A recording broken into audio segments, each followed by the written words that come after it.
अस्सलाम वालेकुम गाइस।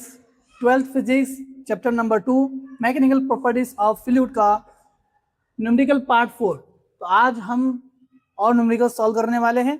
इन न्यूमेरिकल्स के जो क्वेश्चंस है मैं यहाँ स्क्रीनशॉट वगैरह आपको लगा दूंगा, आप वहाँ से रेफर कर सकते हैं। आइए समझते हैं।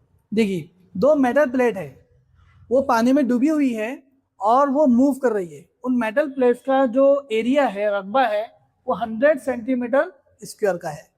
और जब वो मूव कर रही है तो उनकी रिलेटिव वेलोसिटी जो होती है वो 10 सेंटीमीटर पर सेकंड की है। ठीक है। देन विस्कस फोर्स, जो उस प्लेट्स के ऊपर एक कुव्वत लग रही है उस लिक्विड की वजह से, पानी की वजह से, हम उसको विस्कस फोर्स कहते हैं, लजुजियाती कुव्वत कहते हैं, वो 200 डाइन है। और उस लजुजियात का जरीब, यानी कोएफिशिएंट ऑफ विस्कोसिटी, उर्दू में कहते हैं उसको लजुजियात का जरीब, ईटा, वो हमारे पास में 0.01 पॉइस। अब ये डाइन क्या है, पॉइस क्या है, सर हमको ये पता नहीं है, तो मैं आपको बताता हूँ। देखिए, एक्चुअल में ये जो ईटा है ना, ईटा, इसका एक यूनिट होता है, वो होता है न्यूटन सेकंड पर मीटर स्क्वायर। ये है इसका एसआई यूनिट।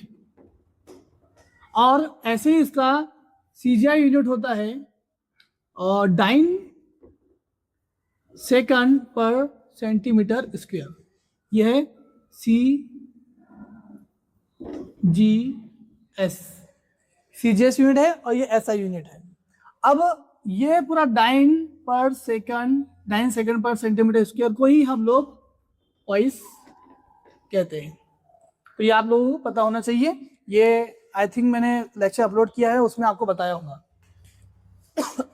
चलिए आइए, तो हमारे पास में ये सारी वैल्यूज आ गई। अब वो पूछ रहा है सवाल में कि डिस्टेंस क्या है, दोनों प्लेट के बीच में का डिस्टेंस क्या है। तो आज हम डिस्टेंस मालूम करेंगे। तो सबसे पहले हमारे पास में क्या है, देखो, अगर हम थोड़ा सा गौर करें जो वैल्यूज हमको उसमें मिली हुई है, तो हमारे पास में फॉर्मूला है विस्कस फोर्स का। विस्कस फोर्स का फॉर्मूला क्या होता है, ईटा इनटू एरिया और वेलोसिटी ग्रेडियंट dv/dx। अगर इसमें सारी चीजें ऑटोमेटिक पुट कर सकते हैं हम लोग। देखो, ईटा हमको पता है, एरिया हमको पता है, dv हमको पता है, लेकिन dx हमको पता नहीं है। और हमको विस्कस फोर्स भी पता है 200 डाइन। तो हम क्या करेंगे, dx को इधर लेके चले जाएंगे और फोर्स को नीचे डालेंगे। तो हमारे पास फॉर्मूला आ गया, हमने dx को उधर लेके चले गया, फोर्स को नीचे डाल दिया। अब सारी कीमतें हम यहाँ पुट कर सकते हैं, सारी वैल्यूज को पुट कर सकते हैं। तो ईटा क्या है हमारे पास में, देखो 0.01 इंटू एरिया कितना अपने पास में, एरिया अपने पास में 100 सेंटीमीटर स्क्वायर, वो लिख दिया हमने। देन हमारे पास में dv वेलोसिटी कितना है, तो dv हमारे पास में है 10 सेंटीमीटर पर सेकेंड, वो भी रख दिया हमने। अपॉन फोर्स कितना है अपने पास में, विस्कस फोर्स 200 डाइन, वो रख दिया हमने। अब अगर हम ये सब चीजें यहाँ रख दे, तो ये सारी चीजों को अगर हम मल्टीप्लिकेशन करें तो क्या आएगा आंसर, देखो मैं आपको बताता हूँ। देखिए, ये 10 का एक सिफर, यानी ये 0 से 0 कट गया, ये 1 बचा और नीचे 20 बचा। अब ये 100 और ये 0.01, अगर इनको हम आपस में मल्टीप्लाई करें तो कितना आएगा, देखो 100 यानी 20 इधर से है और ये 0.01 20 इधर से है, अगर इनका मल्टीप्लाई करेंगे तो कितना आता है 1। और यहाँ से आपको कहा मैंने कि ये 10 था, इसका एक 0, इसका एक 0 कट गया, तो कितना बचा 1। 1 इंटू 1 1 ही होता है, अपॉन अभी 20 बचा तो 1/20 होगा ना। तो 1/20 की कीमत कितनी होती है बताइए। अच्छा, इसको और आसान कर देता हूँ मैं, चलो 1/20 है तो इसको 0 को भी एक वक्त के लिए थोड़ा सा निगलेक्ट कर लो, तो 1/2 हो गया। 1/2 को हम क्या लिखते हैं डेसिमल में, 0.5 लिखते हैं। और यहाँ पे एक्चुअल में एक और 0 है, तो हम एक और 0 लगा देंगे, तो मतलब आ जाएगा 0.05। और चूंकि dx है, ये हमारे पास dx हम काय में गिनेंगे, आप देखो यहाँ थोड़ा सा, अगर यूनिट कन्वर्जन करना है तो यूनिट कन्वर्जन भी आप कर सकते हैं, बट आप देखेंगे थोड़ा सा अगर यहाँ पे फोकस करेंगे तो यहाँ भी सेंटीमीटर है, यहाँ भी सेंटीमीटर है, और डाइन के अंदर भी, सॉरी पॉइस के अंदर भी क्या आता है, देखो पॉइस सेंटीमीटर आता है, पता है, तो पॉइस है ना, उसमें भी सेंटीमीटर आता है। तो अप्रोक्सीमेट अगर हम सारी चीजें कैलकुलेट करेंगे, हमारे पास में dx बचा है, तो dx हमारा ऑलरेडी सेंटीमीटर में आने वाला है। ये हमको समझ में आना चाहिए कि सेंटीमीटर में ही आएगा डेफिनेटली, क्योंकि हम डिस्टेंस को या तो mm में गिनते हैं, या तो मीटर में गिनते हैं, या सेंटीमीटर में गिनते हैं, हम इसी चीज में मेजर करते हैं। अब यहाँ ना mm है ना मीटर है, कुछ नहीं है, यहाँ पर सेंटीमीटर नजर आ रहा है, तो बस सेंटीमीटर लिख देंगे as it is. Okay, got it. तो ये हमारा क्वेश्चन यहाँ पर सॉल्व हो गया। dx कितना है यहाँ पर 0.05 सेंटीमीटर। चलिए सेकंड क्वेश्चन क्या है हमारे पास में कि दो लेयर्स है पानी की, इसका भी मैं क्वेश्चन डाल दूंगा आप लोगों को, नो प्रॉब्लम। ओके, दो लेयर्स है लिक्विड की, पानी की, और उनकी जो रिलेटिव वेलोसिटी है वो 8 सेंटीमीटर पर सेकेंड की है, और दोनों के बीच का जो डिफरेंस है, सॉरी, दोनों के बीच का जो डिस्टेंस है dx वर्टिकल डिस्टेंस वो 0.1 सेंटीमीटर है। इसका वेलोसिटी ग्रेडियंट हमको मालूम करना है। तो आपके सामने है वेलोसिटी ग्रेडियंट का फॉर्मूला, अगर आपने देखा होगा dv अपॉन dx, सिंपल है, 8 रखो उसकी जगह और 0.1 की जगह 0.1 रख दो, dx की जगह 0.1 रख दो, और यूनिट भी आप रख सकते हैं सेंटीमीटर पर सेकेंड और सेंटीमीटर, दोनों चीजें अपने पास में है।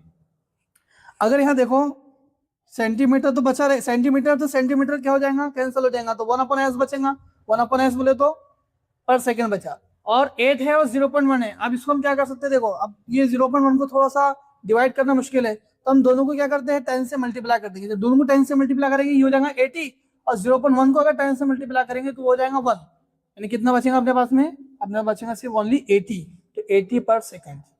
आप ऐसा भी कर सकते हैं, या सेकंड तरीका आप भी कर सकते हैं कि जो नीचे का 0.1 इंटू 10 0.1 है, इसको हम लिख सकते हैं 10 रेज़ टू पावर -1। 0.1 को हम क्या लिख सकते हैं, 10 रेज़ टू पावर -1। जब हम ये लिख देंगे, अब ये -1 ऊपर जाएगा तो क्या बन जाएगा, +1, 10 रेज़ टू पावर 1 हो जाएगा, और ये 8 इंटू 10 कितना हो जाएगा, 80 हो जाएगा, वो जवाब आया। और पर सेकेंड था तो पर सेकेंड लगा दिया, ये हमारे पास में आंसर आ गया। तीसरा क्वेश्चन हमारे पास में कि एक कैपिलरी ट्यूब है, एक नली है शीशे की, कैपिलरी ट्यूब है जिसका रेडियस है 0.1 mm। ओके, और वो एक पानी में उसको डाला जा रहा है, डुबोया जा रहा है, तो उसके अंदर जो पानी चढ़ेगा कैपिलरी ट्यूब में, तो चढ़ेगा तो उसकी कितनी हाइट होगी हमको मालूम करना है। हमको सरफेस टेंशन दे दिया गया 7 × 10⁻² न्यूटन पर मीटर, और जब वो पानी उस नली में, जो कैपिलरी ट्यूब है वो जो डाल रहे हैं, उस नली में की जो कैपिलरी जो ट्यूब की जो दीवारें है, जो उसकी आउटर लेयर है, उसको जो टच करेंगी तो उसको हम एंगल ऑफ कांटेक्ट कहते हैं, कि वहां कितना एंगल बनाएंगी, जाविया इत्साल कितना बनेगा, एंगल ऑफ कांटेक्ट कितना बनेगा, तो एंगल ऑफ कांटेक्ट कितना बनेगा, 0 बनेगा। ठीक है, अगर मर्क्यूरी है तो अलग बनेगा, अगर कैरोसिन है तो अलग बनेगा, अगर अल्कोहल है तो अलग बनेगा, सबका अपना अपना क्या होता है, एंगल ऑफ कांटेक्ट होता है। ओके, तो हमारे पास में थीटा है 0, और हमको अब पानी की जो डेंसिटी है, कसाफत, तो वो रो दिया गया 100 kg/m³, और हमको ग्रेविटी भी दे दिया गया 9.8 मीटर पर सेकेंड स्क्वायर, जो हमेशा स्टैंडर्ड होती है। अब मालूम क्या करना है हमको, h मालूम करना है। तो हमारे पास में फॉर्मूला है h का, फॉर्मूला h क्या है, हाइट ऑफ राइज कैपिलरी का, कि h = होता है 2t cos θ/ρg ρgr, ये स्टैंडर्ड फॉर्मूला है हमारे पास में। अब देखो सारी जितनी भी वैल्यूज है उसको पुट करो। एक चीज हम यहाँ भूल गए कि देखो 0.1 है, अब यहाँ पर इसमें भी मीटर है, यहाँ भी मीटर है और यहाँ भी मीटर है, पर यहाँ mm है, तो एक चीज थोड़ी सी और हो गई, उसको मीटर में चेंज कर लो। मीटर में चेंज करने के लिए करना पड़ेगा 0.1 के अंदर 10⁻³ का मल्टीप्लाई करना पड़ेगा। एक्चुअली 1 मीटर में 1000 mm होते हैं, इसलिए हम क्या करेंगे 10⁻³ से उसको मल्टीप्लाई करेंगे।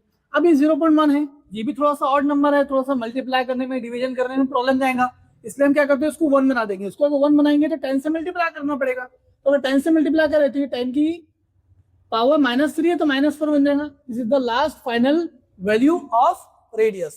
चलिए अब हम पहुंच गए थे अपने यहाँ पर, अब हमने वैल्यूज पुट करना है। 2 की जगह 2 रखेंगे, t सरफेस टेंशन कितना है 7 × 10⁻², वो रख दिया हमने। cos थीटा कितना है अपने पास में 0, तो cos 0। देन रो कितना है, तो रो अपने पास में 100 है, सॉरी 1000 है, 1000। जी हमको पता है 9.8 होता है, वो लिख दिया हमने। आर हमारे पास में अभी निकाला हमने 1 × 10⁻⁴। अब ये सारी वैल्यूज पुट करने के बाद में सबसे पहले तो 7 × 2 कितना हो जाएगा 14 हो जाएगा। देन cos 0 की कीमत क्या होती है, cos 0 की वैल्यू होती है 1। अभी ट्रिग्नोमेट्री का आपको पता होना चाहिए कि cos 0 की वैल्यू 1 होती है। ओके, वो 1 हो गया, तो ऊपर क्या बचा, सिर्फ ऊपर बचा 14 × 10⁻²। अब नीचे देखो यहाँ पे 1000 है, इस 1000 को हम लिख सकते हैं 10⁻3, 10 की 3 लिख सकते हैं हम लोग, 1000 को लिख सकते हैं। Very good. अगर हमने इसको ऐसा लिख दिया, और देखो ये 10⁻⁴ का है -4, ये इसके बाजू में लिखा। तो जब बेस सेम होता है, जब बेस सेम होता है तो पावर में क्या होता है, एडिशन होता है। अब यहाँ माइनस है साइन, तो 4 में से 3 चले जाएगा, 4 में से 3 जाएगा तो कितना बचेगा, -1। तो 9.8 एज इट इज और -1 10⁻⁻1 एज इट इज हमने रख दिया। अब 14 इंटू 10⁻⁻2 एज इट इज है। चलिए आगे क्या करेंगे हम लोग, ये 10 है, इसकी कीमत क्या है, -1 है, तो इसको ऊपर लेकर जाएंगे तो +1 हो जाएंगी। तो 10⁻⁻2 इंटू 10⁻+1, क्योंकि नीचे -1 था, ऊपर जाने के बाद +1 बन जाएंगे।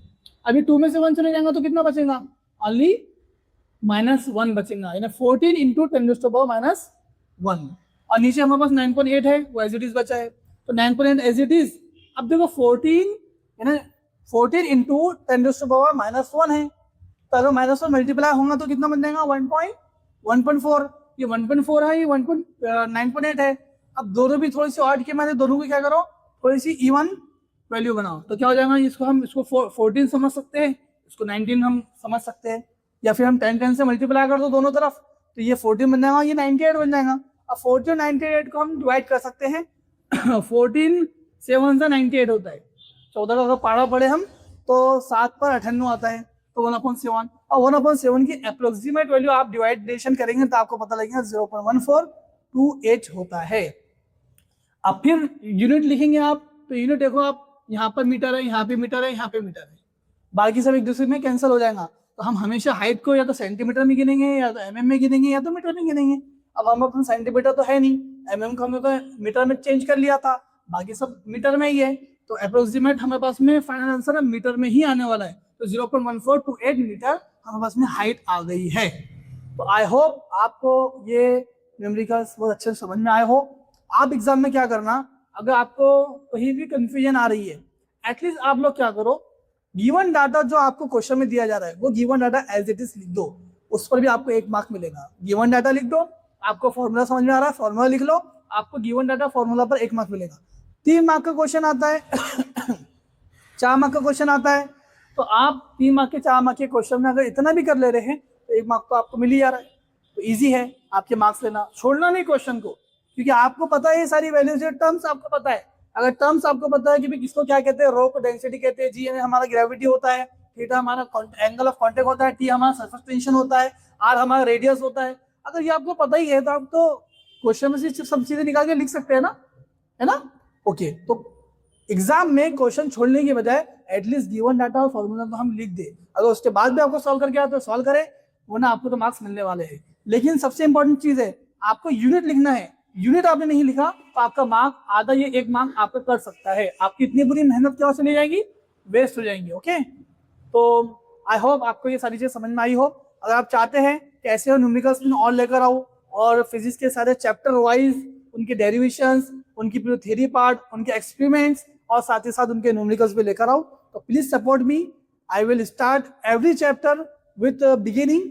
मैं शॉर्ट्स भी अपलोड करता हूँ, तो आप लोग शॉर्ट्स के जरिए से भी फिजिक्स को बहुत आसान अंदाज में AI वीडियोस के जरिए से समझ सकते हैं। मैं चाहता हूँ कि मेरे हर स्टूडेंट्स जो है वो फिजिक्स को सिर्फ पढ़े नहीं बल्कि फील भी करे, उसको रियलिटी से कनेक्ट कर पाए, डेली लाइफ से कनेक्ट कर पाए। इसीलिए मैं AI वीडियो भी बनाकर शॉर्ट्स में डाल रहा हूँ, आप लोग वहां से भी जाके चेक कर सकते हैं। डिस्क्रिप्शन में मैं लिंक दे दूंगा सारी वीडियोस की, आप लोग वहां से चेक कर। So please support me, please like, share and subscribe. Thank you.